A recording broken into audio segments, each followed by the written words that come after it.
우리 성경을 보겠습니다.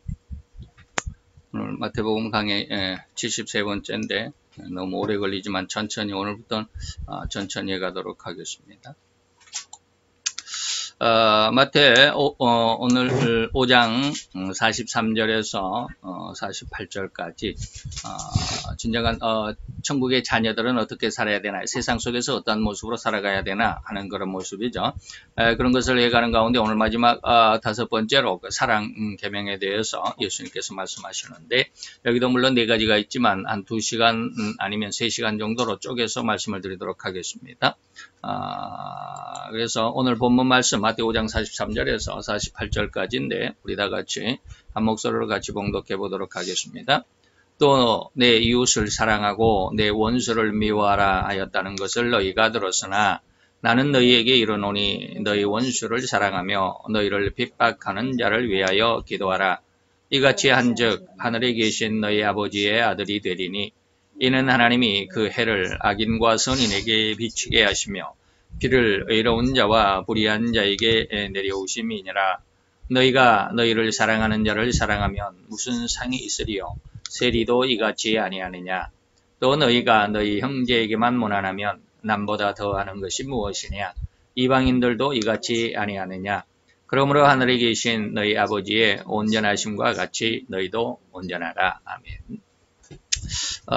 이 말씀에서 우리는 오늘 사랑이라고 하는 것, 다시 말하면 세상을 살아갈 때 우리가 물론 나 자신을 사랑하는 것은 여러분들이 자기 자신을 사랑하라고 하지 않아도 자기 자신은 아주 끔찍히도 사랑하죠. 왜? 자기 자신이니까 자기 자신이 배고픈 것을 알고 또 추운 것을 알고 더운 것을 알고, 그래서 덥다면 또 에어컨도 켜고 또 선풍기도 틀어놓고 춥다면 또 옷을 입기도 하고 또 더 따뜻한 옷이 무엇인가를 또 찾아보기도 하고 다 그러잖아요. 자기를 사랑하기 때문에 세상을 살아가는 모든 것의 근원이 자기 자신의 중심을 가지고 있기 때문에 그렇죠. 그건 누구나 다 하죠. 그런데 이제 오늘 하나님께서 우리에게 말씀하시는 것은 이웃에 대한 이 말이죠. 나는 나 혼자 세상을 살아갈 수가 없다라는 거 너무나도 잘 알고 있습니다. 그런데 이웃에 대해서 이웃관계, 다시 말하면 내 친구 아니면 내가 세상을 살아가면서 대면할 수 있는 모든 상대하는 사람들, 이런 사람들에 대해서 우리는 어떤 마음을 가지고 살아갈 수 있어야 되는가라고 하는 것이죠. 이러한 모습이 오늘 마태 5장 43절에서 48절까지 내용인데 그 안에 4가지가 있죠. 내 이웃을 내 몸처럼 사랑하라 라고 하는 것이고, 이러한 모습에서 우리가 다시 한번 생각을 해볼 때 전반적인 이 4가지의 내용들이 어떠한 것인가 라고 하는 것을 한번 생각을 해보도록 하겠습니다. 자, 주님께서 구약과 신약의 두 의를 대조시켜 설명하시는 마지막 5번째 계명, 성도가 어떻게 세상을 대하여 살아가는지 보상도 있고 또 살인에 대한 것도 있고 또 이런 것들이 있었죠. 그런데 그런 상황 가운데서 오늘 우리는 5번째로 이제 사랑을 어떻게 세상에 나타내야 되는가라고 하는 것이죠. 오늘 구약시대와 신약시대의 사랑하는 방법이 조금 달랐습니다. 사람들이 달라진 것이 아니고 어떻게 보면 그 하나님의 명령이 좀 강화됐다, 의미가 좀 깊어졌다, 그리고 더 넓어졌다라고 하는 것이죠. 달리 말하면 예수님이 십자가에 돌아가시기 전까지는 아주 한정적이었습니다. 그런데 예수님의 십자가가 이루어지고 난 다음에는 이것이 이 한정되어진 그 한계, 울타리가 완전히 없어져 버렸습니다. 온 세계로 퍼졌다라고 하는 것이죠. 그래서 한정된 사랑이 어떤 것이고, 다시 말하면 구약은 어떻게 이웃을 사랑했느냐, 그 다음에 한정이 없는, 울타리가 없는, 완전히 다 이제 노출이 된 신약 시대의 모든 자들에게 대한 사랑은 어떻게 나타낼 것이냐라고 하는 것이죠. 자, 구약의 시대에는 내 이웃을 사랑하는 것이고 내 이웃만 사랑하고 원수는 미워하라라고 하는 것이 구약에는 법이었습니다. 이때는 왜 이렇게 한정적이었을까? 그것은 뭐냐면 그 사람의 양심이죠. 그러죠. 오늘날도 이런 양심을 가지고 살아갑니다. 그런데 아직은 우리가 이 구약의 율법에서 벗어날 수 있는 그러한 심성들은 아닌 것 같아요. 모든 사람들이. 이게 무슨 말인지 여러분들이 이해할 수 있어야 되는데, 자오지간 사람의 양심으로서 내가 이것이 잘했다 잘못했다 라고 하는 것이죠. 그런데 이 양심이라고 하는 것은 내가 잘못된 것을 선택하고 있음에도 불구하고 그것이 잘못됐다고 생각 안 하면 그러면 그것이 선이 됐느냐? 그렇지는 않죠. 가장 정확한 방법은 여러분들이 수긍하지 못할 사람들도 너무나도 많이 있지만 기준이 어디냐면 내가 아니라 내 양심인 사람의 양심이니까 내가 생각을 해가지고 내가 이것이 옳다라고 생각하면 그것이 옳은 것이고 내가 이것이 아니다라고 생각하면 아닌 것이 그런데 나 자신 자기 자신의 기준이라고 생각하면 그는 그 기준이 잘못된 것입니다. 그래서 세상에서는 뭐요? 내가 하나님이 있다라고 생각하면 하나님을 믿는 것이고 내가 하나님이 없다라고 생각하면 없는 것이다. 우리 기독교의 장로교 안에서 어떤 장로도 우리나라에서도 아주 이름 있는 명망 있는 그러한 장로님들이 그런 말을 하시더라고요. 장로가 그런 말을 하시면서 또 요즘에는 또 목사가 또 뭐 좀 자기 마음에 비에 안 맞는 그런 일을 하니까 그 목사들을 막 정지하고 막 정지했다라는 말이 맞을런지 모르는데 막 비판하고 그러더라고요. 그래서는 안 돼요. 장로가 그런 말을 해서는 안 되잖아요. 다시 말하면 기준이 내가 아니라 누가 있어요? 성경이 말이에요. 하나님을 믿는 믿음 안에서 성경이 뭐라고 하시는가에 대해서 그 성경에 비추어서 내 양심을 보는 겁니다. 내 양심이 기준이 돼가지고 성경을 보는 게 아니에요. 그리고 바로 그런 성경 기준 안에서 하나님이 무엇이라고 했느냐에 따라서 달라지는 것이죠. 그래서 하나님이 뭐라고 하든 나는 하나님을 안 믿으니까 상관이 없어. 그러면 하나님과 상관없는 자가 됩니다. 하나님을 나는 믿어. 그러면 하나님이 기준이 돼야 되고 성경 말씀이 기준이 돼야 되죠. 그런데 우리는 하나님을 믿는다면서도 내 기준을 가지고 있잖아요. 하나님이 내 마음속에 있다고 그러면 믿는 것이고 없다 그러면 안 믿는 것이다. 이런 말을 장로가 해서는 안 되잖아요. 안 믿는 사람이 그런 말 하면 뭐 이제 우리가 귀 밖으로 흘러 들어버릴 수밖에 없는 그런 말이지만 그렇죠. 구약 시대에 내 이웃을 사랑하고 원수는 미워하라 라고 하는 거 이것은 사람의 양심과 그 다음에 그때 당시에는 뭘로 그 죄를 용서를 받았습니까? 동물의 피, 다시 말하면 양이나 소나 염소를 잡아서 그 피를 하나님 앞에 드림으로 인해서 쉽게 말하면 제물제사죠. 동물 제물을 바쳐서 드리는 그 피의 제사, 동물의 피로 말미암아 구원을 받았던 시대가 바로 구약의 시대입니다. 오늘날에는 그런 제물을 드리지 않죠. 그리고 우리는 사람의 양심을 가지고 따라 살아가지 않습니다. 물론 이제 사람의 양심이라는 말을 아까 제가 하나님의 말씀을 중심으로 해서라고 말하는 의미 안에서는 사람의 양심도 되지만 그러나 우리는 지금 그렇게 말하는 것이 아니라 구약의 시대에는 바로 그러한 모습으로 살았다고 한다면 이제는 우리는 어떻습니까? 예수님의 피로 말미암아 구원함을 받은 자는 그리고 우리는 또한 뭐요? 예수님의 피 제가 늘 이야기를 하지만 오늘날 성도들이 예수님의 십자가에서만 머무르게 되면 안 된다라고 하는 말씀을 많이 드렸습니다. 예수님의 십자가 앞에서만 머무르면 안 되죠. 거기에 더 나아가서 어디까지 가야 된다?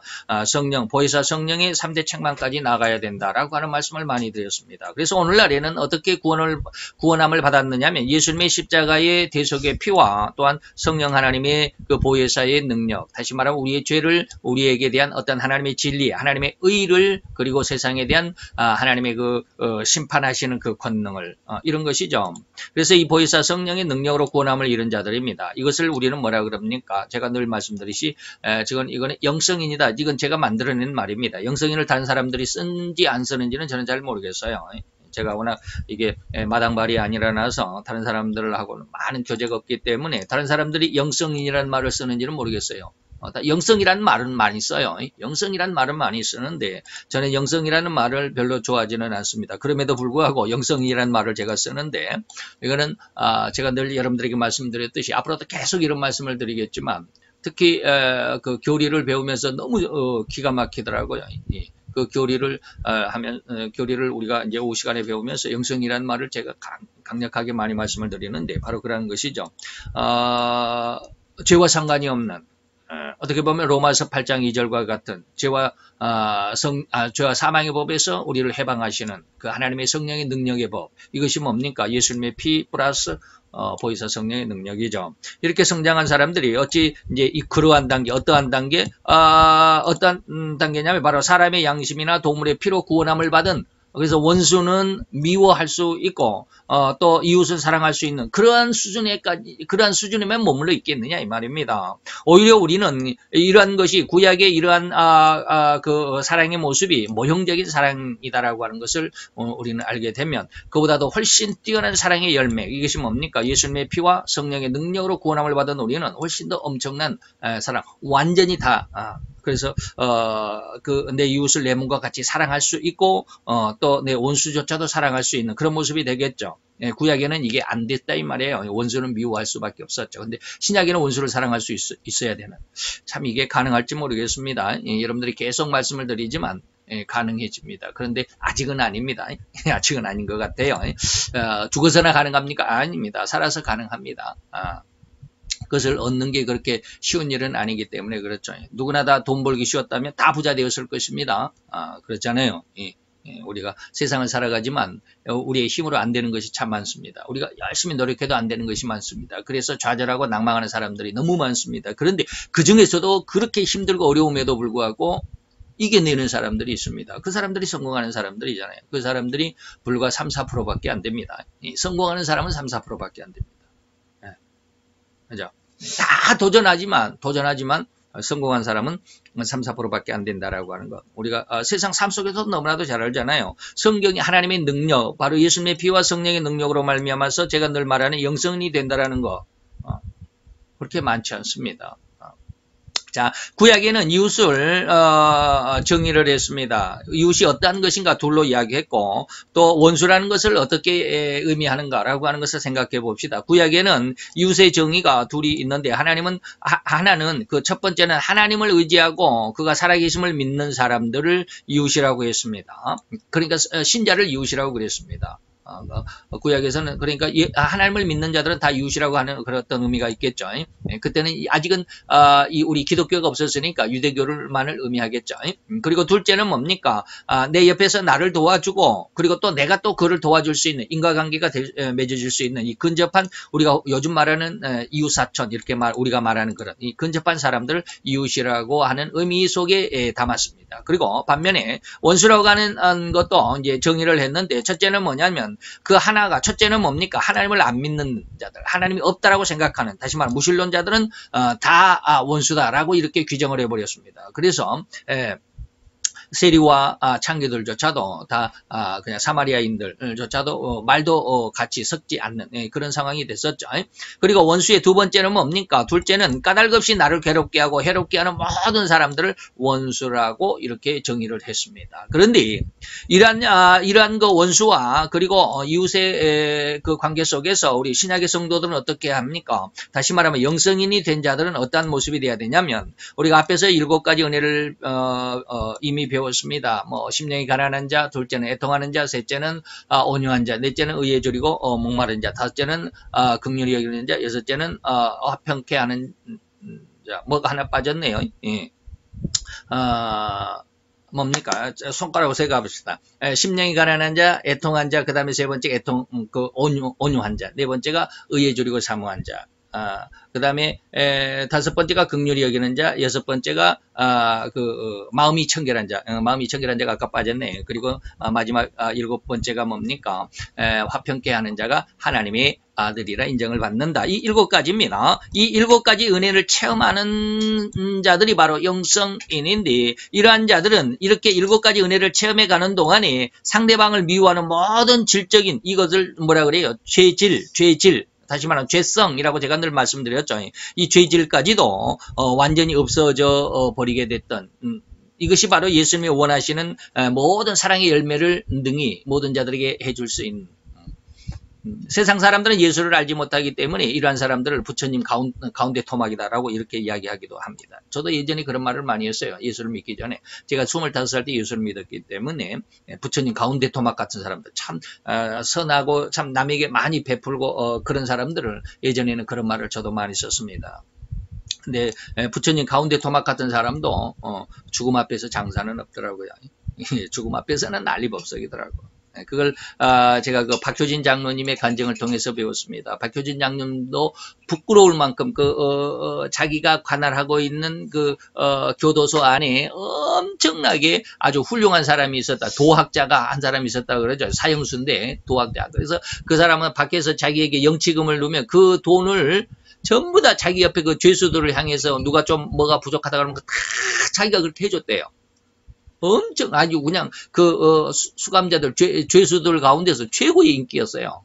박효진 장로가 자기는 예수를 믿는 장로임에도 불구하고 그 앞에 가면 고개가 숙여질 정도로 말을 못할 정도로 그렇게 훌륭한 사람이었답니다. 자기는 전혀 자기를 위해서는 거의 돈을 안 쓴대요. 그래서 그냥 거기서 나오는 밥만 먹고 그 주는 옷만 입고 그렇게 사는데 그 주위에 이제 같이 자기 방에는 없지만 다른 수감자들 죄수들이 뭐 힘들고 어렵다 그러면 다 사주고 그들을 다 해주고. 근데 그 사람이 마지막 사형 날이 됐을 때 이제 박효진 장로도 거기에 이제 그 교도관이었기 때문에 교도관 과장인가 이제 소장은 아니고 그 밑에 뭐가 있었어요. 그렇기 때문에 그 사형 현장에 뭐라 그래야 되나요? 그때 가서 이제 참관을 해야 되는데 정말 그렇게 훌륭하게 생각했던 그 도학자가 죽음 앞에서는 장사가 없더래요. 그 죽음의 그 올가미 위에 교수대 위에 올라가지 않으려고 양쪽에서 교도관들이 딱 양쪽 한 팔씩 잡고 끌고 올라가는데 걸음을 못 들대요. 얼마나 욕을 하면서 니네들 나를 막 그러면서 그냥 오줌보가 그때는 터지죠. 긴장을 하고 막 너무 두려우면 오줌을 줄줄 싼다 그러잖아요. 장사가 없죠. 그래서 하나님의 7가지 은혜를 체험한 사람들이 바로 이러한 모습이 될 거라고 저는 믿습니다. 근데 저도 안 되니까 아주 힘들어요. 자, 그 중에서 이제 이 사랑의 계명에 대해서 이제 쭉 말씀을 드릴 텐데 4가지가 있는데 그때 오늘 우리는 이제 첫 번째만 말씀드리고 짤막짤막하게 하도록 하겠습니다. 그래서 이제 계속해서 제 주일 설교가 1시간이 50분에서 1시간 10분까지 막 하고 그러니까 너무 힘드니까 30분으로 줄이기로 원래 작정을 지금 했습니다. 그래서 오늘부터는 원래 두 챕터를 4가지면 사랑 계명에 대해서 4가지면 2개만 하고 다음 시간에 또 2개 하고 이렇게 하려고 그랬는데 하나만 하고 다음 시간에 또 이어서 하도록 하겠습니다.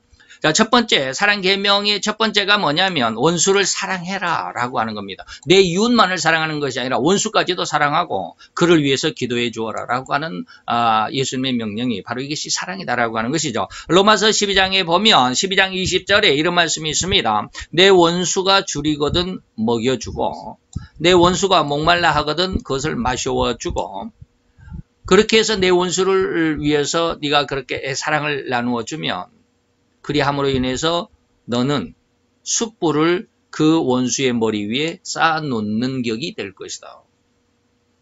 저는 이것을 처음에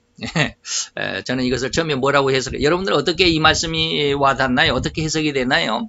원수를 위해서 내가 이렇게 헌신해주고 내가 희생을 해서 그를 조금 섬겨주고 그러면 그 사람은 어떻게 돼? 그 숯불이 머리 위에 쌓아놓은 것 같다. 그러니까 그 숯불이 머리 위에 있으니까 저는 맨 처음에 이 로마서를 읽으면서 이 말씀을 어떻게 해석을 했느냐면 그 사람에게 하나님의 징계가 빨리 임한다라는 그런 것으로 해석을 해요. 숯불이 머리 위에 있으니까 머리가 다 타져버리겠죠. 쉽게 말하면 죽는다 이 말이죠. 그렇게 해석을 했어요. 여러분들 어떻게 해석했는지 모릅니다. 그런데 이 말이 그런 말이 아니에요. 숯불을 머리 위에 놓는다라고 하는 것은 뭡니까? 뜨거운 것은 맞아요. 뜨겁잖아요. 숯불을 머리 위에 이고 있는데 안 뜨거운 사람이 있습니까? 머리가 다 타겠죠. 그래서 뭐예요? 얼굴이 뻘개진다라는 거예요. 타오른다. 달아오른다 이 말이에요. 타오른다라는 기보다는 달아오른다. 쉽게 말하면 회개를 의미합니다. 무슨 말 이해가 됩니까? 정말로 내게 못된 짓을 하는 사람에게 오히려 내가 잘해주면 그 사람이 나중에 내게 미안하다 그러잖아요. 내가 너를 오해했다라고 그러고 서로 친구가 되잖아요. 바로 이것을 의미합니다. 숯불을 그 머리에 쌓아놓는다라는 것은 그가 더 속히 회개하고 이 참신이 무엇이며 참 사랑이 무엇인지를 깨닫게 된다 이 말입니다. 이것은 정말 하나님의 자녀가 되었다라고 하면 이러한 일을 할 수 있어야 된다 이 말이죠. 그래서 상대가 어떠한 상태, 어떠한 모습으로 내게 다가올지라도 그에게 진정으로 사랑의 열매인 이 하나님의 은혜를 주어야만 한다. 이것이 바로 이제 로마서 12장 20절의 말씀입니다. 근데 저는 아직도 안 되더라고요. 누가 막 그러잖아요. 요즘에 우리나라가 하도 뒤숭숭하니까 조국이가 법무장관을 계속해야 되고 윤석열 검찰총장이 내려와야 된다 그래서 제가 그냥 한마디 팍 했어요. 아직도 저는 성질이 안 죽은 것 같아요. 안 죽었지 뭐 안 죽은 것 같아가 아니라 이룰 수가 없더라고요. 그래서 오늘 아침에 너무 화가 나서 그런 이야기를 듣고 아주 막 정말 그냥 하나님이 내 앞에 딱 계시다면 그냥 막 한번 씨름을 해보고 싶을 정도로 너무 화가 났어요. 안 되니까 내가 안 되니까 그러면서 너무 화가 나니까 하나님이 마음속에 은근히 그런 말씀을 주시더라고요. 그런 은혜를 그 느낌을 해석을 줬어요. 베드로가 하나님 앞에 그렇게 큰 은혜를 받았잖아요. 근데 그는 혈기를 죽이지 못했어. 예수님을 잡으러 온 맨 앞에 달려온 말고의 귀를 칼로 내리쳐가지고 귀를 잘라버린다든지. 얼마나 화가 났을까. 예수님의 수제자라고 인정을 받는 그 사람인데 또 자기 목숨이 위태로워지니까 예수님의 심판장 앞에 가가지고 너도 예수님과 합해야 라고 그러니까 예수님을 부인하고 오히려 예수님을 막 저주하고 나 저런 사람 같으면 몰라 막 그런 거죠. 얼마나 내가 살고 싶었으면 그랬을까. 죽음이라고 하는 것 앞에서 장사가 없다고 좀 전에 말씀드렸잖아요. 이 영성인이 되기 전에는 다 그래요. 그래서 하나님 베드로도 그랬네요. 너무 큰 하나님의 은혜와 사랑을 하나님을 직접 만나서 하나님 앞에 직접 3년을 훈련받고 교육을 받았던 사람도 아직 감정이 안 죽으니까 이 죄성이 안 죽으니까 자기 죄성 따라서 그냥 막 감정이 폭발해가지고 맨 앞에 온 사람이 그 귀를 그냥 칼로 잘라버린다든지 예수님을 막 저주하고 모른다라고 부인한다든지 막 이러잖아요. 아직도 멀었는데 저도 역시 마찬가지죠. 그런데 진정한 하나님의 사랑은 어떤 모습인가를 한번 생각을 해보는 게 이게 바로 이제 가시밭 속에 들어있는 백합화를 생각을 해보자 이 말입니다. 가시밭 속에 가시밭의 백합화는 아가서에서 바로 이제 이러한 그 백합화를 노래하고 있는데 이 백합화는 예수님을 의미하기도 하죠. 자, 백합화는 가시에 찔릴수록 더욱 진한 향기를 뿜어내주기밖에 더 이상 할 것이 없죠. 그죠? 우리가 백합 꽃잎 너무 향기가 좋은데 백합 꽃잎을 따가지고 그걸 막 손으로 이렇게 짓뭉기면 어떻게 해요? 백합화가 그냥 갑자기 나 아파 나를 왜 이렇게 그냥 짓뭉개는 거야 하고 그냥 나에게 막 대들고 그렇습니까? 안 그러잖아요. 그냥 짓뭉개면 짓뭉길수록 그 속에서 더 진한 향기가 나오잖아요. 이게 뭐예요? 가시가 찔렀다고 해서 더 불쾌한다라고 한다거나 아니면 그 향기를 딱 감추고 오히려 더러운 냄새를 풍겨주는다거나 이러지 않잖아요. 아무리 찌르고 꺾고 또 꺾는다 할지라도 백합화는 오히려 더욱 진한 향기만을 내주는 게 이게 바로 진정한 사랑인데 아버지가 자녀들에 대한 사랑이 그래요. 저도 이제 우리 아들과 딸들이 말이 좀 바뀌었네. 아들들과 딸이 있지만 말을 안 들을 때는 그냥 막 화를 내고 짜증내고 그냥 막 큰 소리 치고 그러잖아요. 그래도 돌아서면 안타까워요. 내가 다 못해주니까.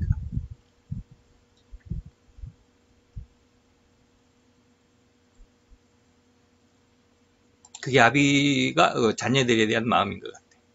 하나님이 그러실 것 같아요. 아무리 하나님이 없다라고 그냥 막 그리고 믿음이 우리가 그 시체 말로 해서 그냥 시덥지 않게 그런 믿음을 갖고 있다 할지라도 하나님 우리를 얼마나 그냥 사랑하시는 그런 마음만 갖고 있을까라고 하는 것이죠. 예. 이제 하나님의 자녀들은 이러한 열매를 저절로 맺을 수 있어야 한다. 저절로. 억지로가 아니에요. 아버지가 아들에 대한 딸에 대한 그 마음이 억지로 그런 사랑해야 되겠다라고 그럴까요? 안 그래요. 야단 쳐놓고 더 들어서면 짠하고 그러잖아요. 제가 요즘에 하나님 앞에 기도한 것이 있어가지고 그 기도하는 내용과 조금 이렇게 좀 멀리서 이렇게 연관 있는 것을 조금 찾아보느라고 여러분 텔레비에서 그 구해줘 홈즈 있잖아요. 그걸 보고 이야 지난번에 제주도의 그 펜션인가 봐 그저 앞 그 뭡니까? 그 주택, 다주택을 이렇게 보고, 야, 저런 집도 다 있네. 저는 부동산에서 그런 걸 한 번도 본 적이 없거든요. 그래서, 야, 제주도 참 좋겠다. 그런 집을 어떻게, 저 사람은 저 주소를 한번 좀 따놔볼까? 뭐, 이런 생각을 했는데, 어떻게 하다 보니까, 유튜브에 보니까 정말 기가 막혀요. 그 똑같은 게 있더라고요. 그래서 어떻게 막 찾다가 이제 이렇게 하다가 보니까 기가 막힌 집이 하나 나왔어요. 기가 막힌 집. 정말로 여러분들이 그 영상을 보면 다 혹할 겁니다.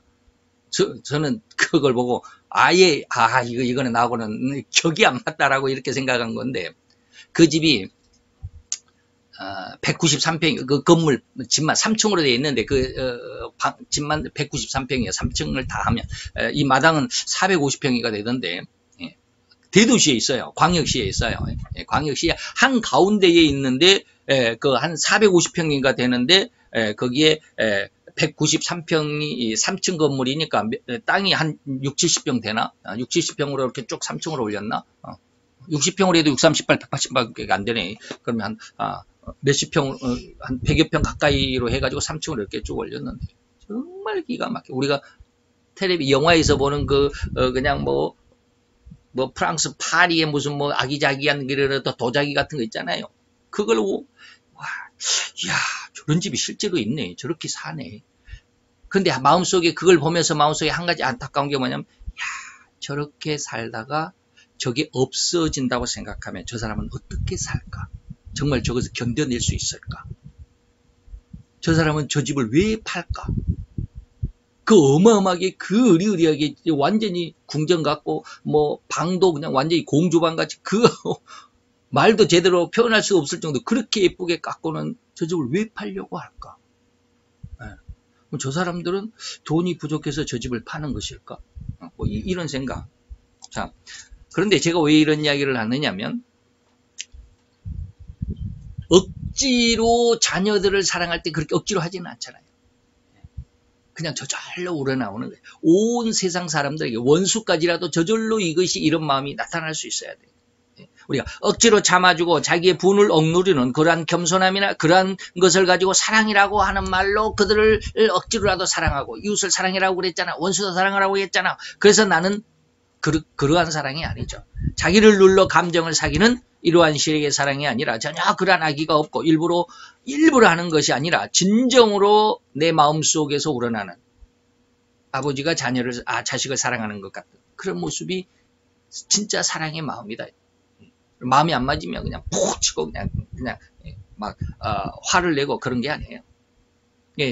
하나님께서 우리를 어떻게 사랑했느냐? 우리가 아직 죄인 되었을 때, 우리가 하나님을 전혀 사랑하지도 않았을 때, 하나님은 그 아들 예수를 보내셔서 그리스도라고 하는 직분을 감당하게 하셨으니 그리스도께서 우리를 위하여 대신 십자가에 죽으셨다. 하나님께서는 우리에게 대한 하나님이 우리를 얼마나 사랑한다라고 하는 것을 확증했는데, 바로 자기 아들 하나밖에 없는 독생자를 나를 대신해서 죽게 하실 만큼, 그리고 나를 구원하시기를 원하셨던 그 마음을 확증하여 보여주셨다라고 하는 것입니다. 그분의 사랑으로 우리는 아직도 죄인의 모양으로 살아가는 그 수많은 사람들을 향해서, 예전에 나도 그랬는데 이 말이에요.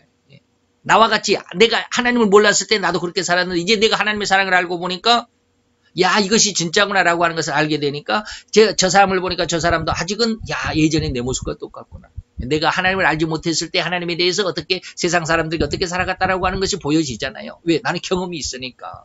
그런 모습이에요. 그래서 아직도 죄인의 모습으로 살아가는 그 수많은 사람들을 향하여 그 하나님의 사랑을 값없이 나도 받았으니까 거저 주어야 한다라는 입장, 이런 마음, 이런 믿음이 바로 사랑의 마음입니다. 이것은 당연한 사람의 도리요 자녀인 것입니다. 이것을 우리는 보은 은혜를 갚았다라고 하는 것이죠. 그런데 반대적으로 이렇게 은혜를 입었음에도 불구하고 나는 은혜를 갚지를 않는다면 이것은 뭡니까? 보은이 아니라 배은 망덕이 되는 것입니다. 은혜를 반대하는 것이죠. 레위기서 11장에는 모세에게 하나님이 말씀하셨는데 정결한 새와 부정한 새를 이렇게 구분해서 알려주십니다. 그런데 그 부정한 새에 까마귀라고 하는 새가 속해 있습니다. 그리고 정결한 새에는 비둘기가 속해 있습니다. 노아의 홍수 시대에 하늘에서 40주야 40일 낮과 40일 밤을 비가 내릴 뿐만 아니라 이 땅에서는 샘들이 터져 올라왔습니다. 그래서 노아가 지은 방주는 금시 차오르는 물에 의해서 둥둥 떠다니게 되었고 150일 동안 이 온 세상을 뒤엎은 물은 150일 동안 세상에 그대로 창일하게 흔들리고 있었습니다. 그리고 물이 마르자 아라라산이라고 하는 산의 중턱에 이 방주가 머물렀습니다. 노아는 땅에 물이 얼마나 감했을까라고 하는 그 의구심이 들었죠. 그런데 직접 나가면 안 되잖아요. 그래서 밖으로 나갈 수 있는지, 밖에 나가서 이제 땅을 밟아볼 수 있을는지 알기를 원해서 까마귀를 방주 밖으로 내보냈습니다. 처음에 까마귀가 땅에 앉을 자리가 없음. 아직은 물이 다 안 말랐다 이 말이죠. 그것으로 그렇게 땅에 앉을 자리가 없음으로 인해서 되돌아왔습니다. 그런데 일주일 후에 다시 한번 내보냈을 때 그는 다시 돌아오지 않았습니다. 왜 까마귀는 돌아오지 않았을까? 왜 까마귀는 돌아오지 않았을까? 그것은 홍수로 인해서 수많은 생명들이 죽었습니다. 150일 동안 물이 창일함으로 밀물과 썰물에 의해서 이리저리 흙과 휩쓸리면서 때로는 흙에 묻혀 화석으로 굳었을 것이고 혹은 상당수의 육신들을 가진 생명들이 물에 떠다니다가 물이 마르니 그대로 땅에 널브러져 있을 가능성이 큽니다. 무슨 말인지 이해가 됩니까? 하루에 밀물과 썰물은 하루에 2차례 있다 그러죠. 여러분들 과학 시간에 배웠죠. 그런데 우리가 가만히 보니까 제가 예전에 우리 아들들 이제 뭐가 미국 간다고 그래가지고 저 인천공항까지 이렇게 데려다 주면서 인천대교가 있죠. 인천대교가 있습니다. 상당히 긴 구간인데 제가 우리 아들 데리고 가면서 제가 그런 이야기를 했어요. 야, 예전 몇 번 이렇게 두산이 데리고 이렇게 인천공항을 왔다 갔다 했지만 그때 갈 때마다 시간이 안 맞아가지고 그 인천대교 밑으로 물이 다 말라고 갯벌만 있었어요. 물이 없더라고. 그런데 이번에 갈 때는 물이 쫙 가득 차 있어가지고 찰랑찰랑하게 있어요. 그래서 제가 야, 오늘 물을 보니까 너무 좋다. 몇 번 왔다 갔다 했지만 근데 맨날 물이 쫙 빠진 썰물이죠. 썰물이기 때문에 갯벌만 보이더니 야, 오늘은 물이 있다. 제가 그런 이야기를 했는데 이 밀물과 썰물 우리가 가만히 보니까 야, 물이 이렇게 차오르는구나. 그리고 물이 빠졌구나. 이렇게 생각하십니까? 아닙니다. 이 온 지구가 물에 가득 차 있을 때 이 지구가 하루에 한 번씩 돌면서 썰물과 밀물이 이렇게 물이 태양에 의해서 밀물과 썰물이 이렇게 하루에 2번씩 이렇게 왔다 갔다 한다고 그러잖아요. 그 안에 지구는 하루에 한 번씩 돌잖아요. 돌면서 물은 쓸었다가 밀렸다가 그러잖아요. 이렇게 되면 물이 그 산을 덮고 있는 물에 의해서 산들은 어떨까요? 다 쓸려 나갑니다. 요즘 비가 조금 와도 그냥 막 쓸려 나가고 산사태가 나고 막 그러잖아요. 이게 여러분들 상상 이상입니다. 여러분들 생각할 수 없는. 가끔가다 영화에서 보면 예전에 뭡니까 물로 세상이 완전히 뒤덮는 그 투모로우 영화 보셨습니까? 물이 그냥 넘치니까 이번에 투모로우 영화가 아니라 실제적으로 이번에 10년쯤 전인가요? 일본의 후쿠시마 앞에 거기 해일이 일어나니까 그 쓰나미가 일어가지고 다 쓸어가 버리잖아요. 그래서 이 지붕 위에까지 차오르지 않고 가도 그 정도 되는데 이게 만약 온 세상을 덮은 그런 물이라고 한다면 어마어마하게 강력하게 뒤집어집니다. 휙휙 떨어집니다. 그러면 온 세상이 다 평탄해져 버립니다. 그러고 나서 지각 변동에 의해서 다시 이제 산이 올라오고 막 그랬다 그러죠. 어쨌든지 그러한 상황 속에서 그 엄청난 흙들, 그 엄청난 바위들이 그냥 완전히 뭐 힘도 없이 그냥 오락오락 하루에 2번씩 왔다 갔다 하겠죠. 그 상황 속에서 물속에서 사람들 죽은 시체들은 그 물속에 그 흙 속에 묻혀버리면 화석이 되는 것이고 짐승 물고기 같은 것들은 그래도 살아있는 물속에 사는 존재들이니까 그러죠. 그러면서 이제 물이 마름으로 인해서 흙 속에 묻혀버린 것들은 화석이 되어버리고 아니면 그대로 아직은 흙 속에 묻혀지지 않는 그 사체들은 그냥 둥둥 떠 있다가 물이 마르면 그대로 땅 위에 그대로 있겠죠. 바로 이런 사체들을 먹기 위해서 이 말이에요. 까마귀는 그 널브러진 사체들을 먹기 위해서 그 썩은 고기를 먹고 배를 채우기 위해 정신없이 이리저리 날고 뛰다가 노아에게 돌아오지 않았다. 그것이 바로 은혜를 잃어버린 까마귀를 비유한 것입니다. 그래서 그 다음에는 이제 일주일 후에 다시 비둘기를 내보냈습니다. 그랬더니 비둘기는 입에다가 감람잎새를 물고 와서 방주로 돌아와 노아에게 전해 주었습니다. 그래서 이 잎새가 있다라고 하는 것은 뭐예요? 땅이 이제 물이 다 말라서 싹이 났다라고 하는 것이죠. 그래서 나무가 자라 잎새를 낸 것으로 판단하고 방주를 나오게 되었던 것입니다. 이는 자기를 홍수 기간으로부터 구해 주었고 살려준 노아에 대한 은혜를 갚은 것이라고 비유하는 것. 이것이 바로 비둘기죠. 그러한 비유적인 내용으로 인해서 레위기서 11장에서 비둘기는 정결한 새로 분류되어 있습니다. 제물로 사용되고 있습니다. 그래서 하나님이 연락하실 수 있다라는 의미입니다. 하나님이 기뻐하신다는 것입니다. 이것이 그냥 비둘기와 까마귀에 대한 어떠한 내용이 뿐만 아니라 이것이 우리 신앙인들의 신앙을 의미합니다. 까마귀는 부정한 새로 분류되어 하나님께 연락되지 못하는, 연락하시지 않는 부정한 신앙을 비유한 것입니다. 고로 성도는 반드시 하나님께 은혜 받은 대로 우리가 하나님 앞에 구원을 받았으면 남도 구원받지 못한 쉽게 말하면 불신자들이 있다면 그를 위해서 내가 헌신하고 희생할 수 있는. 근데 아직은 우리가 거기까지 못 가잖아요. 그래야 영성인이 되어야 하는 것입니다. 우리가 하지 못하는 걸 하나님이 하실 수 있도록 해 주시는 것입니다. 내가 못하니까 하나님만 하세요. 그리고 나는 그냥 방관하는 것이 아니라 내가 그 하나님의 은혜와 능력 안에서 그렇게 할 수 있도록 애쓰고 노력하는 게 바로 신앙 훈련입니다.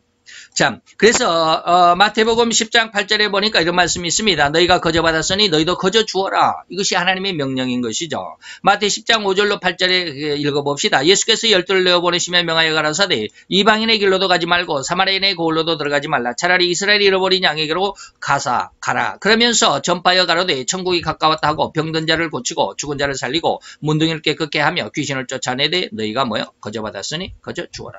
라고 하는 것이죠. 더구나 또 이러한 것이 진정한 우리의 사랑인데 더구나 나에게 피해를 입힌다고 화를 내고 우리가 그러한 이제 신앙이 돼야 되는데 옛날 구약과 같이 나에게 피해가 있다고 나에게 못된 짓을 한다고 그래가지고 나도 같이 그냥 화를 내고 같이 그에게 덤빈다고 한다면 그는 자녀가 되었다고 할 수 없을 것입니다. 단지 그냥 억지로 좀 참았을 뿐이겠죠. 저도 그래요. 억지로 참는 것뿐이에요. 그동안은 참으로 귀한 인격 도약을 위해서 노력하고 우리가 흔히 말하는 인격 수양을 좀 쌓았을 뿐이죠. 제가 아까 이제 우리 박효진 장로님의 담당하고 있는 그 교도소 안에 도학자를 잠시 이야기했던 것처럼 그러나 죽음 앞에는 정말로 자기가 모든 정체가 그대로 다 적나라하게 드러나죠. 그래서 우리는 그들에게 그렇게 그냥 대적해서 싸우고 막 그렇게 감정을 들춰내고 그러기보다는 오히려 그들을 위해서 기도해 주라는 예수님의 말씀으로 우리가 성장해야 돼. 그렇게 될 수 있도록. 제가 아까 그런 말씀을 계속 이야기했습니다. 이게 자연스러운 마음이 돼야 된다. 아빠가 자녀들을 사랑하는 그런 마음이 이걸 억지로 하는 것이 아니잖아요. 억지로 하는 것이 아니에요. 그냥 자연스러워요. 하지 말라 그래도 그렇게 돼요. 이제 우리 아직은 청년의 시절에 우리 이제 청년 남자들이나 청년 여자들은 나중에 이제 시집가고 장가가서 아들을 낳아보면 그때 제 말을 이해가 돼요. 저도 옛날에 이런 말 몰랐어요. 이제 자기 아들이 자기 딸이 자기 자식이 없는데 어떻게 자식에 대한 사랑이 마음속에 있겠습니까? 근데 가지고는 있어요. 근데 그게 아직은 발동이 안 됐을 뿐이에요.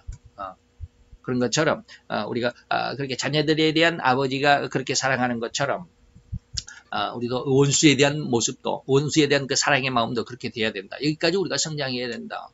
그게 바로 예수님의 피로 구원함을 받은 자고 그리고 성령님의 보혜사의 3대 사역의 은혜로 말미암아 그 은혜를 받은 그래서 성령의 세례를 받은 자 영성인의 모습으로 세상을 살아가는 모습이다라고 하는 것입니다.